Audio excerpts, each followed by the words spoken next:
Buenos días, jóvenes, Dios los bendiga. Yo quiero decirles que me siento muy agradecida con el Señor en esta mañana, confiando en Él cada día. Confío en Dios que cada uno de ustedes se encuentre bien al lado de su familia y por la oportunidad que me da de poder comunicarme a través de este medio. Bueno, jóvenes, espero que estén atentos a la clase de esta mañana. Inclinen sus rostros. Vamos a dar gracias a Dios. Amado Dios, en tus manos pongo la enseñanza de esta mañana, que sea de bendición para cada uno de nosotros. Ayúdanos a entender mejor tu palabra cada día, Señor. Muchas gracias, Señor Jesús. Amén y amén. Queda con nosotros la hermana Zuleima. Hola, que el Señor les bendiga. Bienvenidos a la clase de este día. Vamos a seguir aprendiendo del Señor. La lección que nos corresponde estudiar esta mañana se llama Perseverar con fuerza. El versículo clave se encuentra en el libro de Judas. Judas solo tiene un capítulo, así que los versículos que nos vamos a aprender de memoria son los versículos 20 y 21.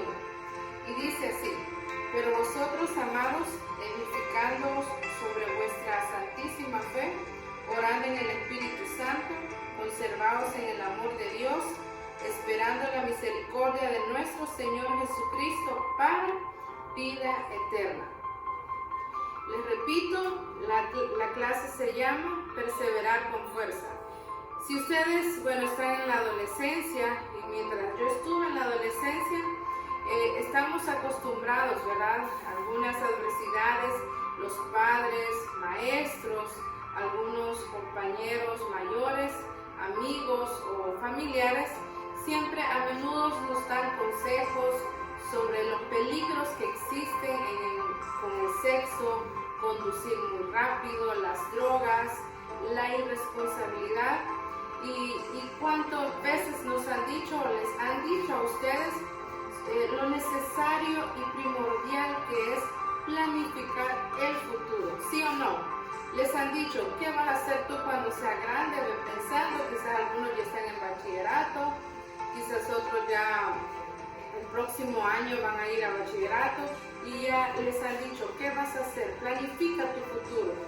¿No les han dicho eso más de alguna vez? Yo creo que sí. A mí me lo dijeron mientras yo estaba en mi adolescencia. Y después de cierto tiempo, las advertencias cuando nos dicen pueden llegar a ser irrelevantes, que tienen poco efecto sobre las acciones o decisiones de los adolescentes, porque cuando nos aconsejan, hay algunos jóvenes adolescentes que son medio rebeldes y no hacen caso. A muchos se les aconseja cuando se han encontrado en situaciones difíciles y no hacen caso. Después es demasiado tarde cuando el resultado de una acción negativa genera una consecuencia negativa. Recordemos que nuestras decisiones pueden ser tomadas decisiones positivas o negativas, aún nosotros cuando ya sabemos o vamos a darnos cuenta de cómo va a ser esto. Y precisamente en esta lección estudiaremos el libro de Judas. Este libro es una pequeña carta, muy corta, y ¿sabe qué? Contiene advertencias y muy fuertes para nosotros los cristianos. ¿Sobre qué? Sobre el peligro de ser engañados por malas personas que se hacen pasar como creyentes, aquellas personas que querrán guiarnos por los caminos incorrectos. Judas, en este libro, quien escribió esta carta, es este Judas del que vamos a hablar, es el hermano del discípulo de Santiago. El mensaje de los falsos creyentes podría llamárselo hoy en día liberalismo o vivir en libertad, así lo podemos conocer. Algunos dicen que es bueno divertirse con las drogas, que es bueno tomar alcohol, pero fumar cigarrillos. Esos falsos maestros enseñan que todo lo que la gente quiere hacer no hay malo, que lo pueden hacer, que todo está bien, que hay que disfrutar la vida la juventud, la adolescencia. Esos falsos maestros son de los que vamos a hablar, aquellos que dan un consejo, pero que al final es algo negativo para nuestras vidas. Algunos dicen que todo estará bien, que salgan a fiesta, que no es pecado y que al final el Señor Jesús nos perdonará de todos modos. Ojo, sabemos que Dios es amor y que perdona los pecados, pero eso no significa que usted y yo vamos a vivir una vida pecaminosa haciendo lo que nosotros queramos, ¿verdad? Recordemos que los deleites de la carne nos dan felicidad cierto tiempo, pero al final llegaremos a tener un castigo y peligroso puede ser un castigo eterno. Así que para seguir, en primer lugar vamos a ver este punto que se llama resista las manchas. Siempre en el capítulo de Judas 1:4 y 12:16, en este pasaje Judas pinta algunos cuadros muy tristes y tenebrosos, como por ejemplo dice que una mancha roja en un mantel blanco, un blanco pero bien lindo, bien delicado de lino, pero una pequeña mancha roja, ¿qué sucede? Estropea la belleza. Y así es, una pequeña mancha en el cuerpo de Cristo, eso daña toda lo que es el cuerpo de Cristo. También habla sobre una figura de un pastor que permite que sus ovejas mueran de hambre, mientras que en un lugar desértico, mientras él come en abundancia junto a ellas. O nubes sobre un desierto, sediento, grises, pesadas, cuando a veces vemos, ¡ay, qué feo es el día! Así pintaba Judas unos cuadros muy tristes que se veían así como se ven a veces, que se ponen las nubes bien grises y que ya a punto va a caer, y al final del día o de la tarde decimos, ¡ay, el volcán se chupó la lluvia, la tormenta y no cae! Pues ese mismo. Así eran los cuadros que Judas estaba plasmando en el libro. Y así muchas veces también menciona algo como cuando el océano con aquellas bravas mareas agitadas, ahogando en su camino todo lo que encuentra, así como un tsunami. Recuerden ustedes cuando hemos visto una imagen de un tsunami, gracias a Dios aún no lo hemos vivido y esperamos no vivirlo, pero un tsunami arrastra todo. Así Judas pintó esos cuadros con palabras muy claras. ¿Y sabe por qué? Porque Judas quería llamar la atención de sus lectores. Era como un hombre diciendo, gritando, ¡alto, deténganse, escuchen la voz de Dios! Pero la gente no entendía. Algunas personas que estaban por caer en un precipicio, estas palabras e imágenes fueron una llamada de atención y son para nosotros hoy en día una llamada de atención. En realidad vemos que hay gente en las iglesias que son destructivos, como lo describe Judas. Cuidado, pidámosle a Dios que nos ayude a identificar este tipo de personas, a creyentes que son conflictos, o se dicen llamar creyentes, pero que al final no lo son, sino que solo son quizás algún fanático. Aprendamos a orar por ellos para que Dios tenga el control de su vida. En segundo lugar, lo peor de lo peor.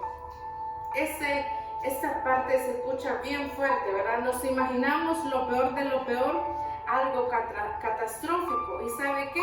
Sí, ya veremos en este punto que todo aquello que fue castigo, como menciona en la Biblia, en muchas historias, que la gente pagó un precio muy mal, un castigo muy mal.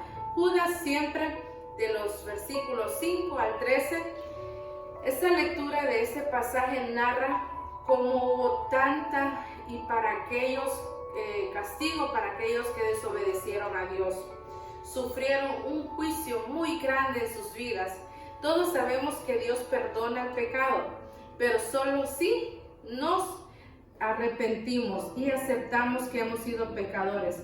Para todas las personas malvadas, pecadoras y rebeldes, si no se arrepienten, tienen o tendrán un castigo o un terrible final, muy malo. Judas en este pasaje enumera 6 ejemplos muy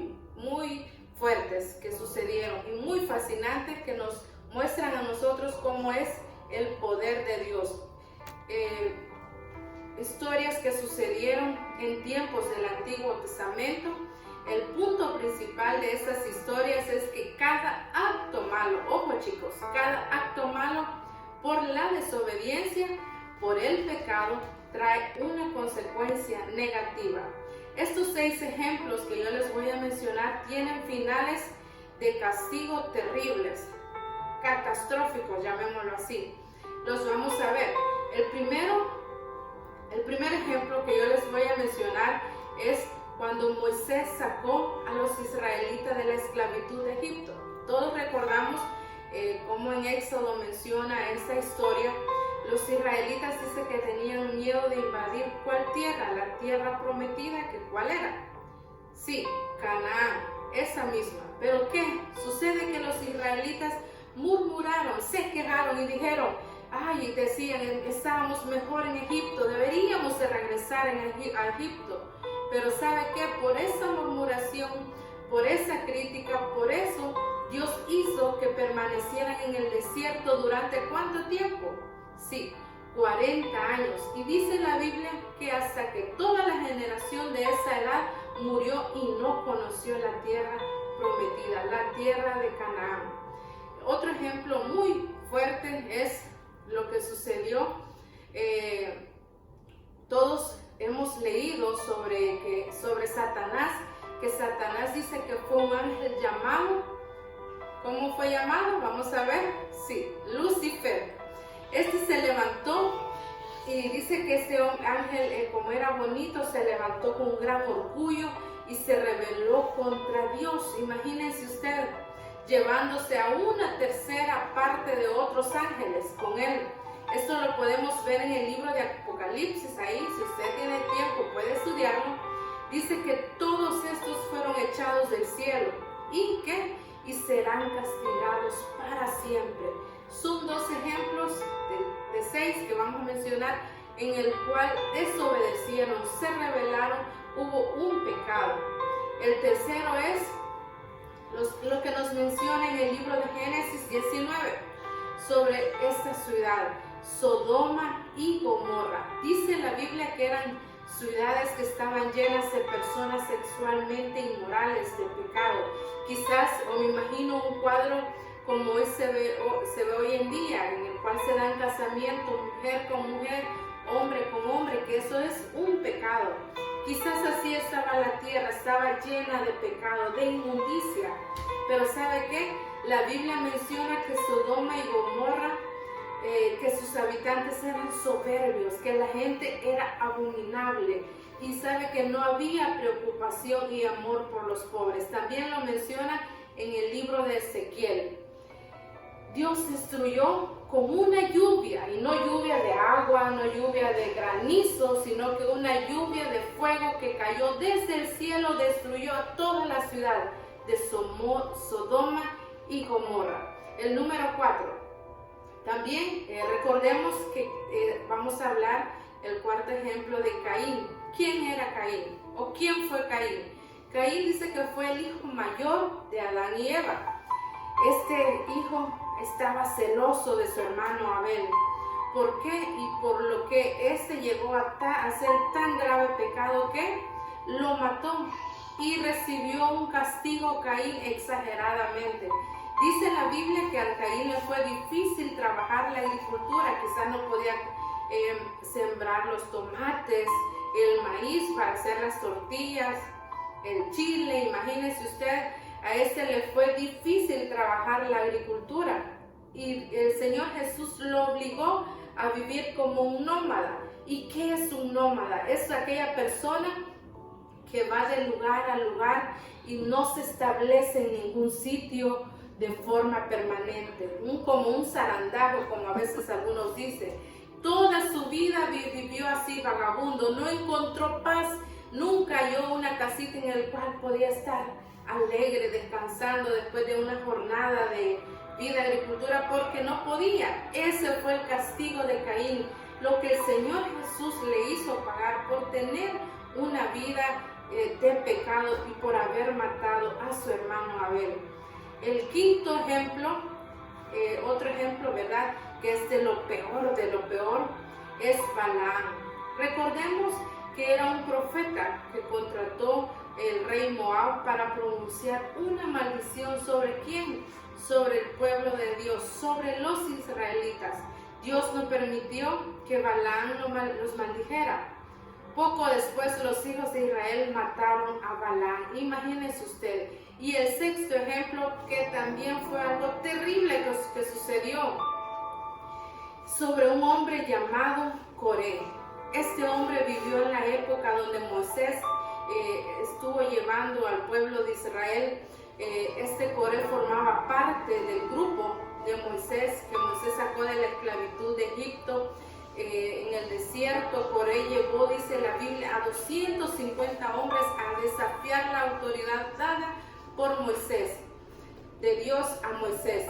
El pecado de este hombre lo llevó a un castigo grande. Dios hizo que el suelo, imagínense, se abriera. Me imagino unas grietas muy grandes, grandísimas. Quizás cuando tiembla, ¿verdad? En algunos lugares, ese lugar se hacen grietas, pero esta dice la Biblia que la tierra se abrió, y se abrió tanto y se tragó a Coré, y no solo a Coré, sino también a su familia, a los hombres que estaban con ellos. O sea que me imagino se hicieron grietas grandotas, y donde este hombre, el pecado lo consumió y fue tragado por la tierra. Todos reconocemos que tenemos un Dios misericordioso y amoroso, pero cuando hacemos cosas que no debemos hacer, y aun cuando nosotras estamos conscientes de esos actos que pueden ser malos y los hacemos, es pecado. Sabe que así como esos ejemplos que encontramos en la Biblia, tales ejemplos de castigo, nos sirven a nosotros para recordar también que nosotros podemos recibir un castigo, y un fuerte castigo, incluso un castigo eterno. ¿Cuál es ese castigo eterno? El infierno. Usted y yo no nos estamos preparando para recibir un castigo eterno. Que no haya nada que nos quite ese gozo, esa paz, esa salvación. Si nosotros nos hemos convertido, es porque vamos a ser personas obedientes al Señor. Y Pedro específicamente dijo que lo que sucedió en Sodoma y Gomorra fue un ejemplo de lo que sucederá a los impíos.